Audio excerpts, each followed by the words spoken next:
Janvier des actualités uniques, dynamiques et renversantes dans le journal TV.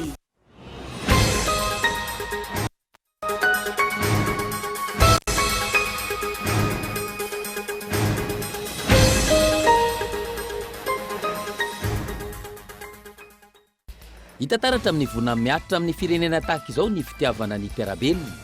Samy nanolotra izay voatsinambiny tanany avokoa ny rehetra, hatramin'ny vahiny, anampiana ireo traboina. Izay tsy nanolotra sakafo sy ireo entana ilaina amin'ny fiainana andavanandro, nanolotra fotoana anampiana sy izarana hafaliana amin'ireo mpiray tanindrazana traboina. Taorian'ny famotorana ny mahery lanontomanan-dafy izay naharitra ora maro teny amin'ny cybercriminalité anosy androany, voatazona 12 eny amin'ny direction de la police judiciaire ity farany, ary atolotra ny fampanoavana ny alatsinaino avy izao. Antony hanenjehana azy ny fanelezana tao sy ny faniratsirana ny fanjakana. Nahitana fitombona indray ireo olona voamarina fa mitondra ny valanaretina COVID-19 eto Madagasikara raha ampitaina tamin'ny herinandro lasa teo. Araka ny tatitra avy eo anivon'ny ministeran'ny fahasalamam-bahoaka androany, miisa 477 ireo tranga vaovao raha toka raiky amin'ny 50 ireo namoiny aina. Eny amin'ny fiafiloany sasany amin'ireo mponina amin'ny fokotany Ambodiady, Amboava sy Andranomena amin'ny poriporitany fahaenina no nanorim-ponainana vokatry ny fiakaran'ny rano. Tsy afaka makany amin'ireo toerana fandraisana traboina izy ireo noho ireo biby fiompy. Any ivelany, tsy maintsy asiana miaramila Amerikanina ny Eropa atsinanana hoy Joe Biden na omaly. Endrika fanerenan'ny Moscou izany raha toka matahotra ny mety fanafiana ataon'ny Ukraine i États-Unis. Na izany azy, milaza hatrany i Washington fa misokatra ny fampiresahana diplomatika. Ny andinidinin'ireo avy hatrany ary.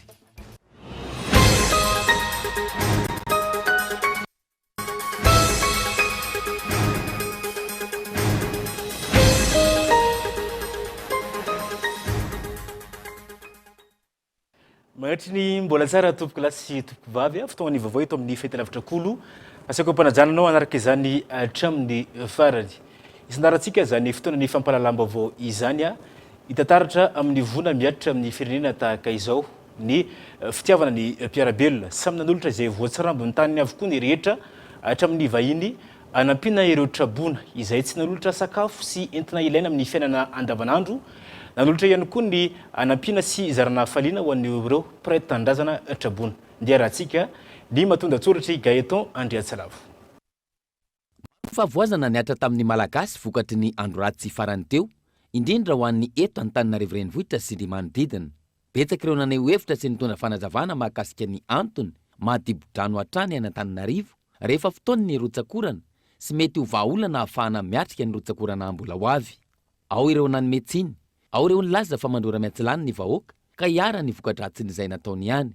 Isan'izany ny fanariana fako etsero, ny fanorenana tera-dalàna sy eny ambony tatatra ka mahatonga ny fahatsetsemana mampiandrona atao anatin'ny fotoana fohy ny rano. Ho an'ireo teknisianina kosa indray, tsy mbola nisy rotsakorana tahaka ny nitranga farany teo teto amintsika ka nahatonga ny fiakaran'ny rano. Raha toka manodidina ny 50 milimetatra ao anatin'ny 10 ora ny rotsakorana nahazatra antsika hatr'izay, farany teo niotra avy 3 eny izany tao anatin'ny 3 andro ny sesy. Ny fiovan'ny toetrandro no antony voalohany ny mahatonga izany. Samy diso avokoa ary tokony samy andray lesona ny tsirairay isoroana ny fahavoazana mety iseho any aoriana. Ankehitriny aloha, miatrika ny fahavoazana isika ary zava-dehibe manoloan'izany ny fifanampiana sy ny fanomezan-tanana. Ny fotoana tahaka izao no ahitana ny firaisan-kinan'ny malagasy. Mazava ho azy fa betsaka ireo tonga manatitra fanampiana sy izay voatsirambiny tanany vokatra izay firaisana aina samy malagasy izay. Ao ireo nanatitra sakafo, lamba firakotra, sihoa, koveta, lovia, vilany, kitay sy ny maro hafa. Natomboka ihany koa ny fandraisana ny anaran'ireo fianakaviana traboina vokatry ny fiakaran'ny rano teto Antananarivo, iaraha ny fitondram-panjakana malagasy amin'ny FID, toana ny banky iraisam-pirenena, isitrahana vola mitetina ray ariary ho an'ireo nahafen'ny fepetra takina. Tsy ny malagasy irery ihany no ny fanampy, ny rotsaka an-tsehatra manolotra fanampiana ihany koa ireo teratany vahiny, masoivo, mpandrara, fikambanana tsotra sy ara-pivavahana isan-karazany. Ankoatra ny fanampiana ara-tsakafo sy ara-pitaovana ary ireo kojakoja ilaina amin'ny fiainana andavanandro, maro ireo nanolo-tena na fohy fotoana anampiana ny hafa. Tsy voatery ho fanampiana ara-pitaovana na ara-tsakafo ihany, fa eo ihany koa ny fanampiana sy ny fanohanana ara-moraly, ny fitsaboana, ny fankahirezana, fizarana hafaliana. Ny hafaliana sy ny tsikitsiky izay tsy afaka amin'ny malagasy na eo aza ny fahasaranana menjady sy ny voina miatra. Manandanja amin'ny fiatrenany tranga tahaka izao ihany koa ny fahaizana miaiky ny fandaminana apetraka ireo tompon'andraikitra. Feny, ilaina ny fifampitonjovana sy ny fanampiana eo amin'ny samy mpiray tanindrazana. Ilaina ary zava-dehibe ihany koa nefa ny fitohizana izay fanampiana izay sy ny fandrindrana ahafahana mamerina amin'ny laony ny fiainana andavanandro ny mponina aoriany izao fiakaran'ny rano izao. Falafina vao hafa taoriny ny famotorana ny mahery-lanto manandafy izay naharitra ora maromaro tenenivon'ny cybercriminalité tetsy Anosy androany voatazana 27 ora enivon'ny direction de la police judiciaire ety farany aratolotra ny fampanoavana ny alatsinainy ho avy izao antony ananjehana azy ny fanelezana tsao sy faneletsirana ny fitondram-panjakana. Dia rahantsika ny makasika izay. Androany maraina no nataony famotorana tenenivon'ny cybercriminalité teny Anosy mahery-lanto manandafy araky ny taratasy fampetsoana izay voarainy. Ny alohany nidirany teny amin'ny efitrano famotorana nisy ny tafa izay nataony tamin'ny mpanao gazety makasika ny fampetsoana azy ity. Ny zava-misy moa zany chef d'inculpation anakony any anjela ny anakireo na ny eltrao aloha tsy manakiliny ny trao reny fa reo fa niratsirany tena marina na niratsira marina ary rehefa soarany zavatra ataonareo dia vonina ninina zavatra miainga rehetrarehetra dia vonina mahery-lanto manandafy tsy matahotra anareo manandafy mahery ary tsy anaiky mihitsiny eo firafiraina ohatra zany ny tasa fanjakana mandehanareo lanilanareo fahatany amin'ny reberebanareo ary ny vola tsy mampaninina raha fandao efa pitadeditsika hoe teo hoe ahoana moa zany ny tribunal tikatra fa tsy dia olana loatra zany raha ohatra ka zay ny aso amin'ny firenena ka maha-olo-pirenena rehefa tsy mitandro firenena dia mandala ao zany tsika aloha hiatrika n'izay ihany hitatsika ny toyany. Tahak'izay ny resaka ny fanaovan'ny mpanao gazety taminy ny alohan'ny famotorana. Naharitra ora maro ihany koa ny famotorana teny Antoerana izay teo eo amin'ny adiny 4 teo. Tonga teny Antoerana ihany koa ireo namany nanotrina azy. Mampametra-panontaniana ihany hoy ny mpanao gazety Fernansielo ny zava-misy ankehitriny manoloana ny fampentsoana ny mahery-lanto manandafy ity. Maro ny maniratsira sy mitondra fanahoan-kevitra any anaty tambazotra tserasera fa vitsy ireo enjehana. Misy ny adihevitra ny alohan'ny farany taona anatina fandaharana izay nitenako izao niaraka tamin'ny sampana cybercriminalité gendarme sy ny polisy teo tamin'izay. Ny fanontaniana napetrako tamin'izareo dia ny hoe maninona rehefa olona ao anaty fitondrana tsy ataonareo malaky ny enquête fa rehefa olona ivelan'ny fitondrana dia malaky ianareo amin'ny fanaovana famotorana. Be dia be eo ny fanalambaraka sy ny fanelezana vaovao tsy marina ataona pejy manohana ny fitondrana. Maninona izy ireny tsy fanaovanareo famotorana. Eto izany manoloana ny zavatra mitranga ny namana mahery-lanto manandafy dia miombopo tanteraka aminy izahay. Ary raha toka fanontaniana no napetrany tao amin'ilay publication ngamba ny samy nahita n'iny daholo tsika rehetrarehetra. Ampahafirin'ny niopa sy ny fanelezana vaovao tsy marina ataon'ny olona manohana ny fitondrana moa no ataony mahery-lanto mideny endrasana kendry-tohana tahaka izao. Hitondra fitoniana ve ny fanenjehana olona tahaka izao ary tsy ho an'ny mahery-lanto irery ny zavatra mitranga tahaka izao fa mizotra makany amin'ny didi-jadona sy ny fanampenam-bava. Taorina ny famotorana nanamafy ny vadiny mahery-lanto fa hotazomina 27 ora izy ary andrasana ny tony raharaha. Araky ny zava-misy tao moa zany dia ny zotra tamin'ny atsakany sy andava aloha zany ny enquête nataon'ny polisy pirenena ny asa tsara ihany koa cybercriminalité. Ny azo ambaratra eto zany dia tazomina 48 heures mahery-lanto manandafy. Hitantsika moa zany ny toyany fa zay aloha no zava-misy ankehitriny. Convocation avy any amin'ny procureur de la République dia arak'izay moa zany dia fanjakana. Ny antony nitoriana azy dia ny nondresaka Facebook moa zany. Ilay fanontaniana napetrany tamin'ny resaka Pombele, fanontaniana napetrany izay ndraisina hoe fanakorontanana saim-bahoaka. Dia asakasakitsika izay mahay mamaky teny sy manoratra aloha raha hoe tena mikorotana amin'izany ve ny sain'ny vahoaka. tiako tenenina fotsiny dia salamatsara mahelanto manandafy ambony tsara ny moralany izay fianakaviany ihany koa ambony moralanay satria tolona natao dia ho amin'ny madinika zavatra maton'ny tenenina dia anitsiana ny zavatra tsy mety rehetra eto amin'ny firenena. Andrasana araka izany mety ho toy ny tirara ity aoriana ny fitazomana ny mahelanto manandafy 27 ora eny Anosy. Taorian'ny antsona izay nataon'ny gouvernemanta malagasy namaly ireo mpiara-mobonantoka vahiny sy malagasy hanampiana ireo vahoaka trabona isan'izany ny gouvernemanta japonais izay nolotra fanampiana tamin'ny alalan'ny JICA. Dia rahantsika ny Antsiprian'izay.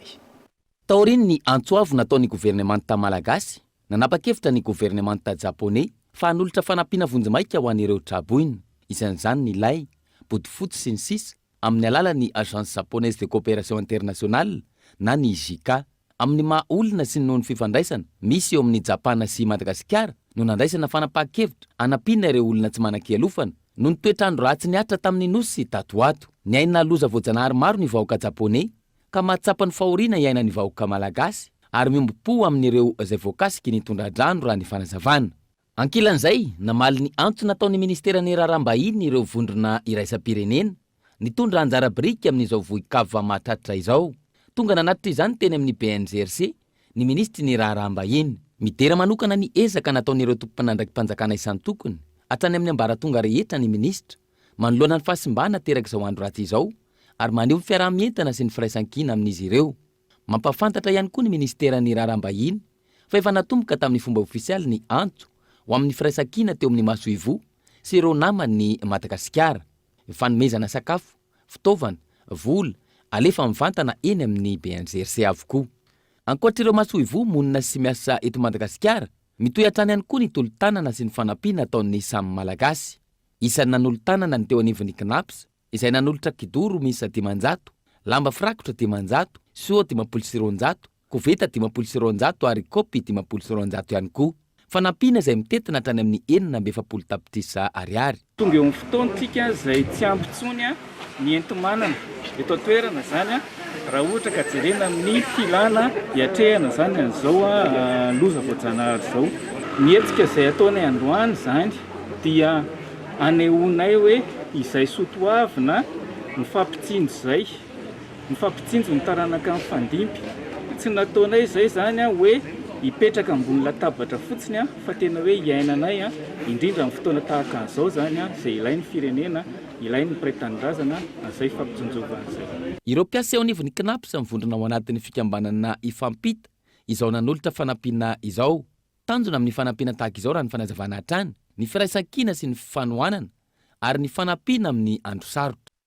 Na eo zany vona mahazo ny vahoaka malagasy amin'ny vokatry ny tondra-drano sy ny fandalovan'ny rivodoza farany teo tsy tokony adiana ihany koa ny fipetra makasika ny valinaretana Covid-19 makasika izay indrindra nahitana fitombona indray ireo olona voamarina fa mitondra ny tsy mikaritana Covid-19 eto Madagasikara raha ampitaina tamin'ny herinandro lasa teo araka ny tatitra navoaka ny ministeran'ny fahasalamam-bahoaka androany miisa 427 ireo tranga vaovao raha toka raiky aby 20 ireo namon'ny ainy. Amin'ny fitiliana miisa 477 no totosaina teo anelanela ny 12 volana janoary 2022 hatramin'ny 12 janoary taona 2022 raha ny totanisa navoaka ny ministeran'ny fahasalamam-bahoaka androany miisa 477 ireo tranga vaovao, 770 ireo olona sitrana, 70 ireo mampiseho ny fahasarotany aretina ary 120 no lavon'ity valina aretina ity. Amin'ireo tranga vaovao voamarina fa mitondra ny Covid-19 mbola ny eto anivony faritra Nalamanga no tena ahitana betsaka izay miisa 127 manaraka azy ny faritra Sofia izay ahitana tranga miisa 420. Hatramin'ny androany miisa 476 ireo olona efa lavon'ity valana aretina ity eto amintsika hatramin'ny idirany valana aretina. Miisa 2,730 ireo efa sitrana soamantsara. Makasika izay ady amin'ny Covid-19 izay hatrany na eo aza ny fiatrehana ny voka-dratsy natretraky ny andro ratsy mbola miatra ireo fepetra ara-pahasalamana taoriny filan-kevitry ny ministra raha nambarany préfet de police eto Antananarivo renivohitra mifarana amin'ny fandraisana fepetra entry ihany koa ireo tompon'andraikitra maro samihafa amin'ny fanaovana lalonana ka mamory olona mihoatra ny zato. Nabina révélation. Nanamafy ny préfet de police Antananarivo mbola miatratra amin'izao ireo fepetra ara-pahasalamana taorina ny filan-kevitry ny ministra mba iarovana amin'ny fiparitany valinaretina na dia eo aza ny fiatrena ny andro ratsy nandritra ny andro maromaro. Fepetra rehetra raisina hatramin'izay taorina conseil de ministre mbola miantra daholo tokony ho ampiana raha azo atao saingy eo anatrehan'ny zava-misy ankehitriny eo amin'ny fiakaran'ny rano dia tsy maintsy misy ireo sinistre ampidirina anaty trano anaty gymnase ohatran'izay dia voatery tsy voaraka ilay izy satria raha olona zato no apetraka amin'ireny dia trano firy zany no tadavitsika ametrahana an'ireo sinistre amin'ny anarivon'ireo dia izay zany no misy exception kely zany amin'izao zava-misy eto amin'ny firenena. Ho an'ireo toerana fanaovana lanonana miafara amin'ny fisintomana taratasy fahazahoan-dalana sy sazenjana raha toa ka mihoatra ny zato ireo olona raisin'izy ireo mbola mipetraka hatrany ireo fepetra sy lalàna mifehy adina amin'ny valinaretina rehetra hatramin'izao raha ny fanazavana hatrany. Miatra sazy raha ataontsika hoe reny boîte de nuit sy ny namany reny karaoke reny raha ohatra ka tratra mihoatra ny zato dia miatra sazy mety afara amin'ny fisintomana ny lisansa sy ny fahazony manao an'ilay activité mihitsy zany. Commissariat d'arrondissement zany no manara-maso dia saingy izao zany mobiliser amin'ity zavatra ity daholo ny rehetrarehetra ny FDS rehetrarehetra mobiliser hatramin'ny pompier hatramin'ny CTC sy ny rehetrarehetra dia anjarany ataontsika hoe samy mandray ny responsabilité zany tsirairay amin'izay amin'ny fanarahana le fepetra rehetra. Aina ny iparitany valinaretina amin'ireny toby fandraisana trabona ireny raha toa ka tsy misy fandraisana fepetra aingana. Tsapa fa tsy voaja ireo fepetra sakana enti misoroka ny fianaky ny valinaretina noho izay fahamaroany ireo trabony eny amin'ireny toby ireny. Vokatry ny fiakaran'ny rano izay hatrany eny amin'ny fefolozy ny sasany amin'ireo mponina amin'ny fokotany Ambodiady, Amboavay sy Andranomena ao anatin'ny boriboritany fahiny eny no nanorim-ponenana vokatry ny fiakaran'ny rano. Ireo tifaran'izay tsy afaka makana amin'ireo toerana fandraisana rehetrabona noho ny biby fiompony izy ireo. Fanadidina entiny olona saina. Tsy olona mpiavy akory ireto nanorim-ponenana amin'ny fifoloana Ambodiady, Amboavay sy Andranomena ao amin'ny boriboritany fahenina ireto fa tompo-tanàna. Ponina ety amin'ny manodidina ihany, saingy naka toerana avo ipetrahana noho ny fiakaran'ny rano. Tsy izay toerana tiana ametrahana ny tranolay ihany koa no asiana izany fa araky ny filaran'ny trano. Tsy isa taona aloha izao fa ela nisy tamin'izao dia izao indray vao miverina dia izay zany eto zany dia arakaraka ilay tany ipetrahana izay zao any afarany aty midindry ery dia mandeha arakaraka izay ny ipetrahanay tamin'ity toerana ity. Ny anay rehetra tratran'ny rano be zany amin'ity dia izay mikisaka ohatr'izay le eto. Fa nisy commune tonga teo nakasary anay teo fa izay tsy aly eto zany satria mifimpiana lozanay hoaiza dia tena tery izay fa hoaiza izay. Izay koa tsy afaka ny efa teny am-pianarana izay ny nidina satria eny tonga dia tena fanery be ny am-pianarana eny. Eny koa eto fantatra ny tsara sy ny ratsy eny. Fambolena sy fiompiana ny fotom-pivelomany reto olona ireto.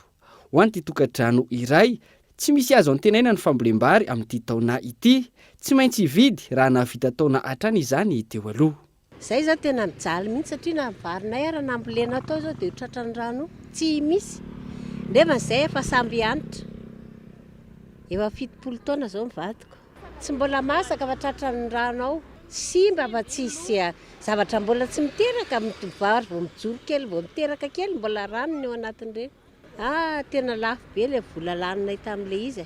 Miava vary fotsiny ara 5 hetsy latsaka kely 3 hetsy maheriko.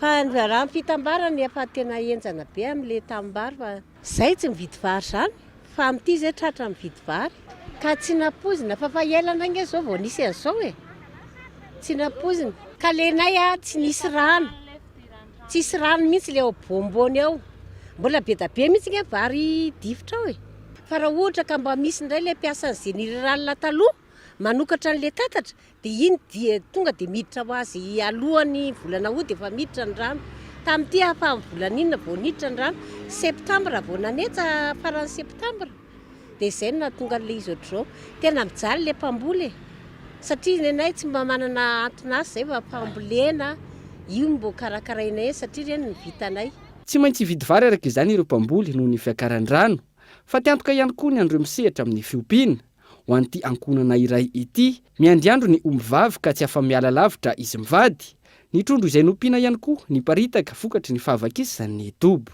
ka ny trano zany efa deboky ny rano tanteraka dia ny fivelomana fiompiana fambolena mba hitohizan'le fiarinao avy eo zany dia tsy maintsy hoentina manaraka ohatr'izao le zavatra mba tsy ho simba satria sarotra le mamorona fond ndray avy eo dia tandrotandremana eto izy zany satria raha velany atoerana zao le izy dia ny trano efa atahorana ny fivezivezena amin'le izy tsy araka dia tsy maintsy entina manaraka dia eto izy na sécuritaire mba eto ianao ka le izy tsy maintsy efiana zany satria ohatra nyty omby ty fotsiny zao dia reny omby efa teraka afaka herinandro izy io dia tsy maintsy efiana embenanao eto fa tsy azonao ilozana fa ohatry ny olombelona ihany rehefa miteraka dia izay no tsy maintsy efiana hoe eto izy dia eto mifandrina eto zao raha mijanona ato zany zao dia saika hoe izay mivady lehibe fa ndraiky izy mamonjy tanty any amin'ny fokotany fa izay mivady lehibe zany no tsy maintsy miandry an'le zavatra eto ny trondro aloha tonga dia efa miparitaka daholo perta le izy satria le dobo vaky daholo io dobo io nefa ny karpa lapia izay no tena fieriana eto araka izany ny ankizy kely sy ny marifo ihany no nalefa namonjy ireo toerana natao andraisana ireo trabona ho an'retom-ponina ireto ny lehibe miandry ny fananana sisa davela ary mijerijery ny trano hisoroana ny fitombony ny fahavoazana miandry ny fotoana idinany rano indray vao hiarahona ny ankonana andrandrain'izy ireo ankoatra ny fanomezana sakafo avy amin'ny fitondram-panjakana vokatra izao vonina izao ny fanohanana azy ireo amin'ny CPR-n'izy ireo rampitso nanolotra sosikevitra manoloana ny fiakaran-drano eny amin'ny faritra Besarety sy ny manodidina ireo sefokotany eny an-toerana sy ny manodidina raha ny fanazavan'izy ireo ilaina izy ireo ny fanavaozana ny fotodrafitrasa eo ihany koa ny fanaovana ny toe-tsain'ny besiny maro mba tsy hanary ireo ny fako ireny eny anivon'ny lakan-drano lehilahy Nevson na eo ary ny fanadiovana ny lakan-drano eny amin'ny fokotany mifandray avokoa ireo lakan-drano ary mivarina eny amin'ny lakan-drano lehibe izay iandraiketan'ny apipa saika ahitana fiakaran'ny rano vona ny eny Besarety sy ny manodidina rehefa vanim-potoana ny fahavaratra toy izao raha ny fanazavan'ny fokotany misy foana ny fanadiovana ny lakan-drano tsy misy trabona na dia iray aza nandritra ny rano miakatra be ireny teny amin'ny fokotany Betongolo raha ny fanazavana ny fokotany Betongolo tsy misy rano miakatra loatra fa ny ao anaty tanàna ny ery amin'ny secteur 2 misy miakatra rehefa tonga ny ora nefa misy projet aton'ny fanjakana karakarana an'le tatatra amin'izao fotoana izao satria efa misy plaque efa napetraka an'zareo fa manomboka amin'ny herinandro ambony fotodrafitrasa rano eo na miakatra na vetivety dia ritra rehefa tonga ny rano be ohatran'ireny dia misy foana fiakaran'ny rano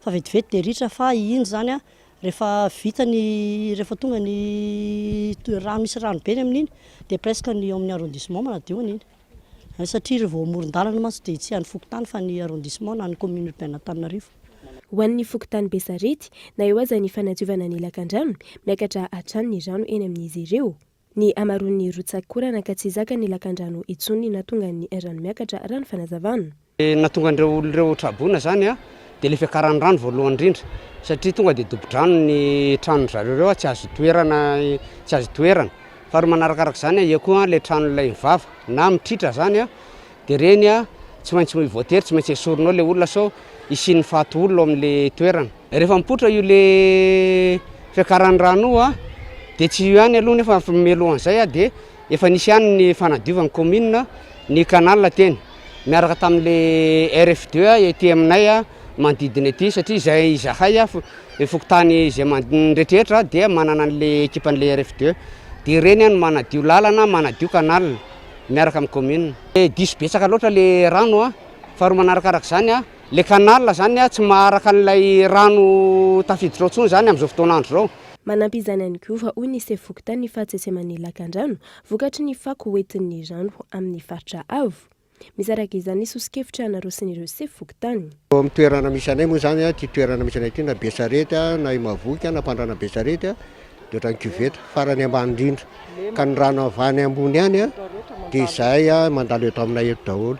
Tenen'ny président ny Besarety teo hoe somary alalinina zany ny kanalina satria be loatra le izay lemaka dia be loatra le rano miditra eto dia izay no mahatonga ny zava-drano. Dia alalinina ny kanalina tiana korena foana matetika dia mety raha misy azo atao dia alebiazina.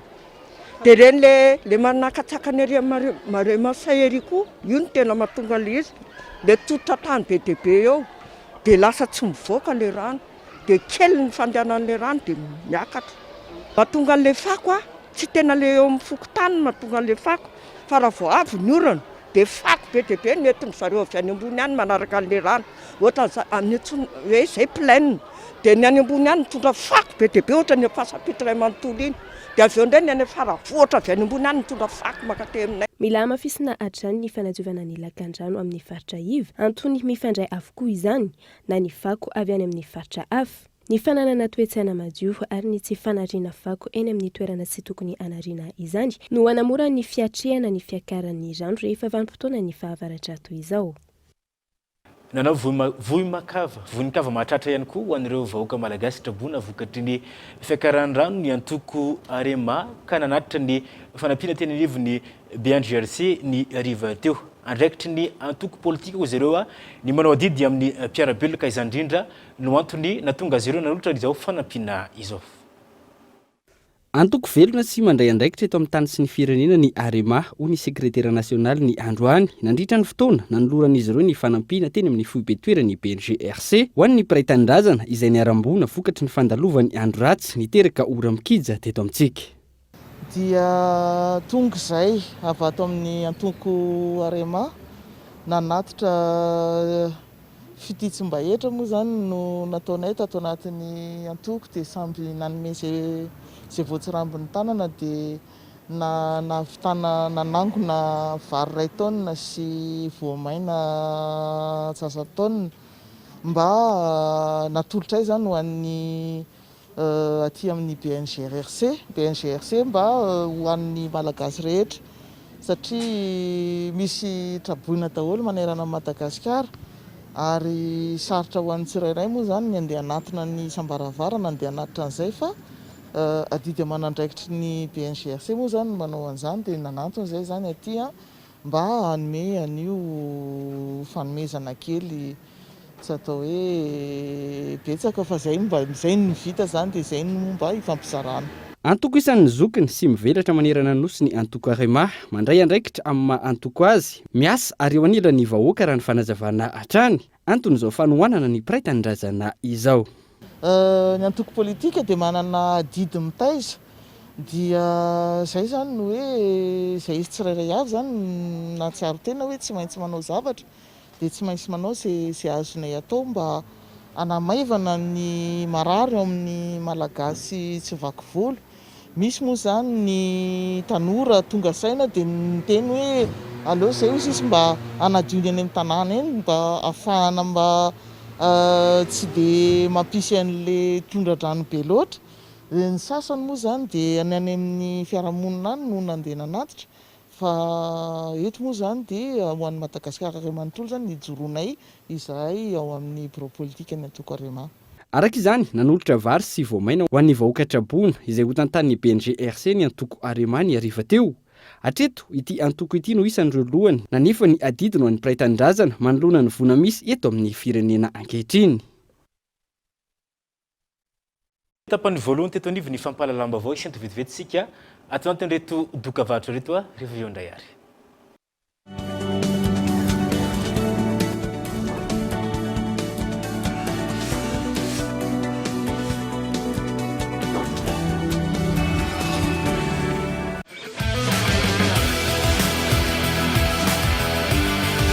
Mbola mitohy ny ezaka izay mbola vonina ampiakatra avo ny voninahitra Madagasikara amin'ny lafiny kolontsaina sy ny mozika magnera izao tontolo izao. Zay quoi 030.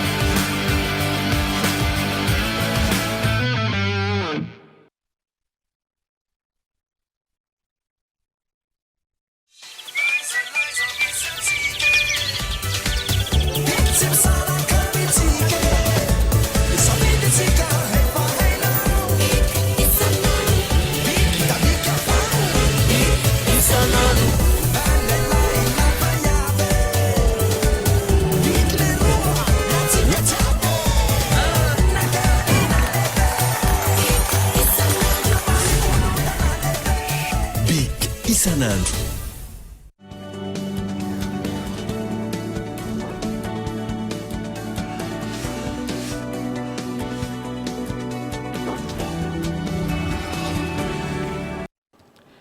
Tapany faharoa nivo ny fotoana ny fampalalamba vaovao mbola saiko ampanajana anao anaraka izany hatramin'ny farany. Araka ny fantatra efa nisy ny fivanianana ireo délégation avy amin'ny antenameran-dolona avy eto Madagasikara tany Glasgow niatrika ny fivoriam-be raisam-pirenena mahakasika ny toetrandro na ny COP26. Ny fitadiavana vahaolana mahakasika ny haintany sy ny any atsimon'ny nosy no antony ity fionana ity. Nderahantsika ny mahakasika izay. Ny fitadiavana vahaolana manoloana ny haintany any atsimon'ny nosy vokatry ny fiovan'ny toetrandro ary ny firosoana amin'ny fambolen-kazo manerana ny nosy ametrahana vahaolana maharitra. Ireo rehetra ireo no niadiny filohan'ny antenameran-dolona sy ny délégation niaraka tamina nandritra ny fandraisan'izy ireo anjara tamin'ny COP26 any Glasgow ny volana novambra 2024 lasa teo. Ankehitriny miatrika andro ratsy isika eto Madagasikara. Maro loza nateraka izany, mahatsapa fasahirana ihany koa ny vahoaka malagasy vokatry izay. Manoloana io naneho ny heviny ny filohan'ny antenameran-dolona mahakasika izay fiovan'ny toetrandro izay. Rahantsika malala ary efa fantatsa izy io fa misy ny azo lazaina hoe fiovaovan'ny toetrandro na ny dérèglement climatique izay tena miatraika antsika eto Madagasikara amin'izao fotoana izao. Aiza ve talohan'ny volana Desambra iny tsika, talohan'ny Krismasy, maina kina ny tanindrazana tsisy rano na hikarakarana voly. 3 herinandro aorianan'izay nefa dia tondra-drano be mahatsiravina. Mbola tsy nisy ohatran'izao raha mbola teto Madagasikara aloha. Na ny tondra-drano tamin'ny 1959 izay neverana fa tena hoe hoavana dia tsinitsinina raha oharina amin'izao zavatra manjo izao. Omaly Azoma nisy ny fanaterana fanampina ho an'ireo traboina ho fandraisana anjara avy amin'ny fianakaviam-ben'ny antenameran-dolona. Miongona amin'ny fiantraikany andro ratsy teto Madagasikara ny lohateny lehibe ny gazety mpiseho isan-kerinandro Madagasikara matin. Mahery ny ray alina ireo traboina ary mahery ny 700 kosa ireo trano simba vokatry ny fandalovan'ny andro ratsy sy ny fiakaran'ny tondra-drano iny. Dia rahantsika mandripitry an'izay. Mahery ny 740 mahery ny 300 ny efitrano mpampianarana simba nateraky ny fandalovan'ny andro ratsy teto amintsika. Amin'ny ankapobeny ireo ny tatitra mikasika ny fiantraikan'ny fiakaran-drano miopapana. Mahery ny 2,507 ny trano dibo-drano raha ny tatitra trany. Ankoatr'izay, araka ny gazety mpiseho isan-kerinandro ity, hitadiavam-bahaolana maharitra raha ny fanazavana ny fifamoivoizana amin'ny lalam-pirenena faharoa mba tsy hiverina intsony ny fahatapahan-dalana. Isan'ny nambaran'ny filohan'ny repoblika io nandritra ny fandalovan'ny tany an-toerana tamin'ity herinandro ity. Hisorohana ny fiantraikany maro tahaka ny fitombon'ny fahatapahan-jiro, ny fiantraikan'izany amin'ny toe-karena amin'ny alalan'ny fitaterana ny entana ilaina amin'ny andavanandro sy ny maro hafa no anton'izay. Isan'ny teraka fanakorotanana samihafa raha tsy aivina ny fahatapahan-dalana tamin'ny RN2 nisiny. Fanamboarana tetezana vonjomaika na ny pont-belé vita tamin'ny alalan'ny fiaraha-miasan'ny fitondram-panjakana sy ny orinasa sinoa izay nanantanteraka ny asa tao anatin'ny fotoana fohy no vahaolana vonjomaika napetraka amin'izany. Miverina miasa ara-dalàna ary manao ireo service fiantanteraka amin'izao fotoana izao saka ny teo aloha ireo PAT na ny personnel administratif et technique eo anivon'ny université ny Andrianjato Fianarantsoa ao. Antony voava amin'ny ampahan'ny volana Desambra lasa teo ny olana niteraka fikorotany teo anivon'ny PAT sy ny IST manderana ny Madagasikara na izany ary mbola maro ny fitakina andrasan'izy ireo valy ny atreto toy ny réclassement sy ny fandraisana ireo mpiasam-panjakana ireo ho lasa mpiasam-panjakana ireo ECD ireo. Fanampanazavana. Izahay PAT tonga eto dia miara miompeo ny ray feo misaotra manokana Andriamatoa filoham-pirenena, misaotra ny Andriamatoa premier ministre lehibe ny gouvernemanta, misaotra Andriamatoa ministre izay mpiahy anay namaly fangatana itolona izay nataonay tamin'ny ny indemnité technicité izay nitakinay tanatin'ny volana maromaro ka dia makasitraka indrindra anao Ramatoa ministre izay mpiahy an'ity université ity amin'izay namalinao ny etaetaponay tamin'iny décret d'application izay vita soloira ary efa sahanay amin'izao fotoana izao. Fa ho any amin'izay faritra izay hatrany ho an'ny fanamboaran-dalana ndraiky kosa manany amin'ny tsy avy tany ny lalam-pirenena fa 1.7 mianga avy eo kely kapona miazo an'ny fandriana ireo mponina any an-toerana. Tsy tafiditra ao anatin'ny teti-bolam-panjakana ho an'ny taona 2024 ity zany raha nampanantenany ny ministra tompon'andraikitra ho an'ny solombavambahoaka. Ny tombo 5,000 hatramin'ny iray alina ariary ny saran-dalana miazo ny fandriana faritra Amoronomania no ny faratsy ny lalam-pirenena fa 2.7. Ankoatra ireo taxi brousse mikaikaika ireo mpamboly no ny vidin'ny vokatra izay ambany mianga any an-toerana. Sahirana ihany koa ireo marary izay mila fitsaboana maika ivelan'ny distrika. Fa mbola tsy nisy fikitiana ny miditra kelikapona mandrapatonga ny fandriana afa-tsy ilay atao hoe 3 kilometatra hono.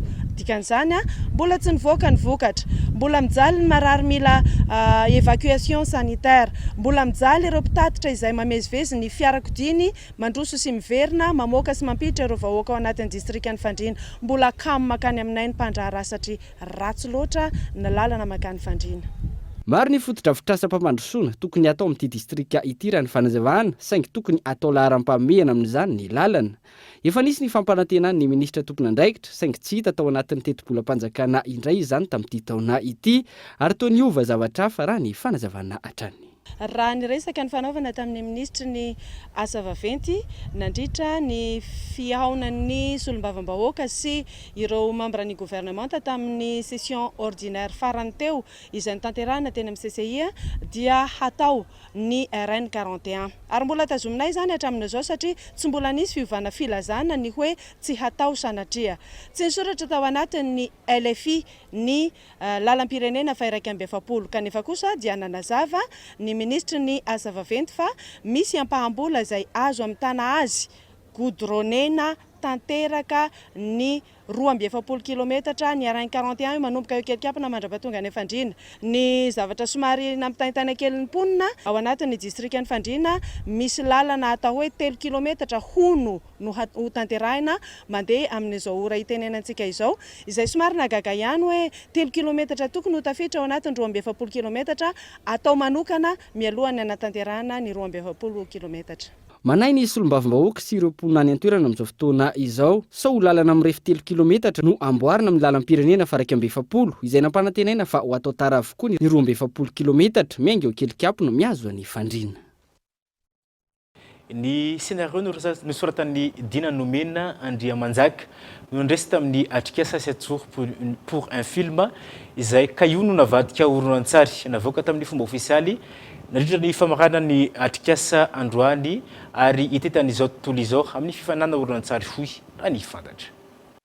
Notanterana androany ny famarana ny atrikasa 7 jours pour un film ka ny famoahana ny horonan-tsary Petite Mélodie nosoratan'ny Dina Nomena Andriamanjaka ilay scénario nandresy tamin'ny atrikasa no nanamariana izany. Ka iny film iny zany zao dia hoentin'ny Akaju production erak'izao tontolo izao à peu près une centaine na concours na festival na concours na film court erak'izao tontolo izao ka faly dia faly zany izay tsika moa zany tokony faly satria zany izy malagasy zany hiditra amin'ny sehatra international zany amin'ny film iny dia ny zavatra tena irina moa zany satria nahazo fanofanana manokana niaraka tamina professionnel zany reto tovavy 2.7 reto dia ny zavatra tena irina zany zao dia ampiakatra ny sehatry ny horonan-tsary zany izy ireo ka ampiakatra ny Madagasikara erak'izao tontolo izao na koa ho antsika eto Madagasikara ihany koa. Atrikasa fahenina manerana any Afrika ity nitatoerahana teto Madagasikara ity ka nomena tombony tamin'izany ny vehivavy araka ny lohahevitra nosafidiana nalalaka ny fanoratana ary tsy nisy lohahevitra manokana tsy maintsy narahana. Navela zany ireo tovavy ireo tena hoe anao ny arak'izay imagination any zay moa zany le scénario ny zavatra tsara fatarina angamba dia ny zavatra tena important indrindra anatina écriture na film ny horonan-tsary dia ny écriture scénario raha vao ny scénario zany ratsy soratra dia ratsy ny film fivoahan'ny film zay no mahatonga indraindray tsika rehefa ohatra mijerijery film dia ohatrany hoe ary toa misy banga misy scène ela be satria zany le scénario tsy voasoratra tsara dia lasa eo amin'ny au moment réalisation sy le production le film zany le izy tsapa zay zany nahatonga anay ny choisir tamin'ity hoe scénario no atao. Maharitra 10 minitra ny horonan-tsary no totosaina mitondra ny lohateny hoe Petite Mélodie samy nanoratra senario avokoa ireo rehetra niofana ary afaka mamoaka horonantsary araka ny loha hevitra ny safidin'ny tsirairay avy. Tafiditra ao anatin'ny kolontsaina nosy be ny fampiasana ny fanfare rehefa fety amandan'olana, indrindra fa ny fitsenana ireo vahiny manankajy nosy be izay isan'ny commune voalohany mampiasa ny fanfara tany amin'ny taona 2770 Gaëtan Ndrizatsylavo. Ankoatry ny renivohitry ny faritany, isan'ny distrika sy commune nisy mpitsoka fanfara voalohany teto Madagasikara i nosy be. Raha ny tantara, ny taona 1770 no efa nisy tao an-toerana izay nitantana ny missionnat katolika tamin'ny fotoana niasan'ny Père Jean ny tao nosy be. I Jao Sara Paul no chef de groupe tamin'izany fotoana. Ta Madagasikara dia nosy be zaraiky ny commune voalohany nisy io fanfara io. Efa nisy fanfara ta Madagasikara fa saingy tamin'ny province ary na izy tamin'ny province zegny tsy aiky ny miaramila fo zegny ny tompony. Fa raha ohatra ka ny olo particulier tsy miaramila zegny fa ny olo tena hoe tia zavatra manjary na groupe le fanfara zegny dia la mission dia i nosy be zegny no nisy fanfara voalohany. Ny taona 3 natolotra no tantanan'ny commune ambonivohitra nosy be ny fanfara. Ilaina sy miasa ny fanfara ary maro ireo lanonana, fitenana sy fandraisam-bahiny ahitana azy ireo ary efa tafiditra anatin'ny kolontsaina.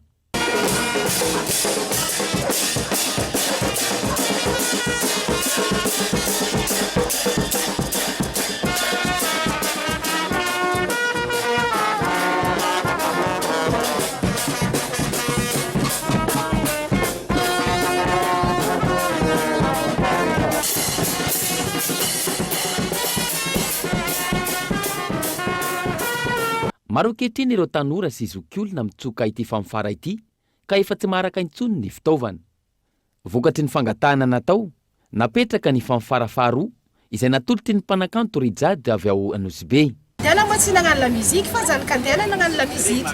Ka ndreo miamaro le tsaiky fanfariste tsy mahampy materiely misy zegny sorti tsy takandreo aby noho ny fanfariste araiky fa nosy be navy reo sasany vola vandesa zay Rijady zay nahatonga Rijady décidé nitondra équipe vaovao zay. Nisy ny lanonana fampahafantarana sy fanolorana ary fitsofandrano ireo fitaovana ireo izay natreny ireo mpitondra sy manam-pahefana ary ireo lehibe ny sampandara-panjakana ao nosy be.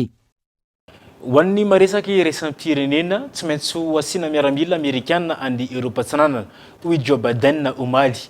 Endrika fanerena ny Moscou izany raha toka matahotra ny mety anafiana ataony hurricane i États-Unis na izany aza i Washington no mitazona rehefa misokatra hatrany ny fampiresahana ara-diplomatique mahakasika disadisa izay fanadidina eo amin'ny sariny France 24.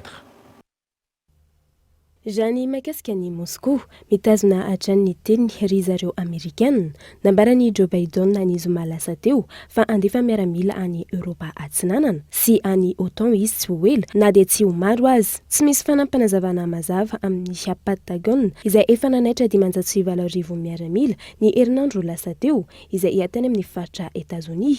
I Rosia amin'izao dia mametraka miaramila manodidina ny iray hetsy eo amin'ny sistan'ny Ukraine. Nanao fanambarana ihany koa ny tompon'andraikitra iray ao Etazonia izay milaza fa fanambarana hery izao ary tamin'ny ady mangatsiaka no nisy trangan-javatra toy izao. Efa nisy ihany koa ny fifampiresahana teo amin'ny filoha Frantsay sy ny filoha Rosiana manoloana izao toetra raha izao ny zoma lasa teo. Ho an'ny filoha Ukrainiana no nitahotra amin'ny fanafiana azo azy manao antso amin'ny fahatony ny firenena rehetra ny tenany. Déjà ko tompo lastompo vavy tokoa mamarana ny fotoana ny fampalalamba vaoata amin'ity ariva ity ankasitrako na tena tokatrano naraka izany hatramin'ny farany miraly faran'herinandro mahafinaritra ho antsika manakavya dia hitondra soso mafimazana antsika inge ty farany herinandro ity veloma tompoko.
Angie Bettelma, des actualités unies, dynamiques et renversantes dans le journal TV.